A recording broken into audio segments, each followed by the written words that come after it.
லேட்டஸ்ட்டாக ஒரு இன்ஜுரி ஆச்சு, டெண்டான் இன்ஜுரி, ஷோல்டர் டெண்டான் இன்ஜுரி. கரெக்டாக அது ஆர்ஜின் வர பிளேஸில் எனக்கு இன்ஜுரி ஆச்சு. மேட்ச் ஆடும் போது கரெக்டாக பார்த்தீங்கன்னா வார்ம் அப் இல்லாமல் ஒரு த்ரோ அடித்தனால எனக்கு அந்த இன்ஜுரி ஆச்சு. அந்த இன்ஜுரி ஆகி எனக்கு 3 months ஆச்சு. நான் ஃபிசியோ போய் ரிகவரி ஸ்டேஜில் தான் இருக்கேன். பட் இன்னும் ப்ராப்பராக ரிகவரி ஆகலை. நான் வெயிட் லிஃப்ட் பண்ணுற அளவுக்கு எனக்கு இன்னும் ப்ராப்பராக ரிகவரி ஆகலை. ஓகே, உங்களுக்கு வந்து வெயிட் லிஃப்ட் பண்ணுற அளவுக்கு இன்னும் ப்ராப்பராக ரெக்கவர் ஆகலை. பழைய மாதிரி நான் ஜிம் போகிற அளவுக்கு நான் இன்னும் ரெடி ஆகலை. இது என்ன பிரச்சனையா இருக்கலாம், இதை எப்படி அப்ரோச் பண்ணணும்னு இந்த வீடியோல பார்ப்போம் வாங்க.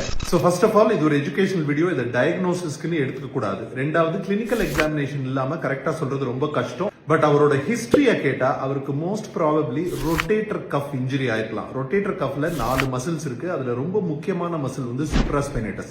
சாதாரணமா டெண்டனோசிஸ் இல்ல சின்ன டயரா இருந்தா அது பிசியோதெரப்பில சரியாயிரும்.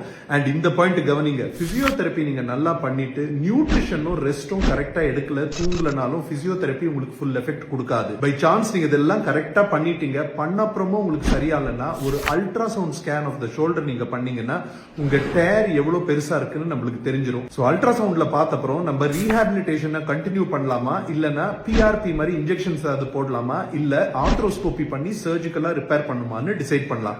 இன்ஃபர்மேஷன் இன்ட்ரெஸ்டிங்கா இருந்துச்சுன்னா ஷோல்டர் பெயின் இருக்க ஒரு ஃப்ரெண்டுக்கு ஷேர் பண்ணுங்க.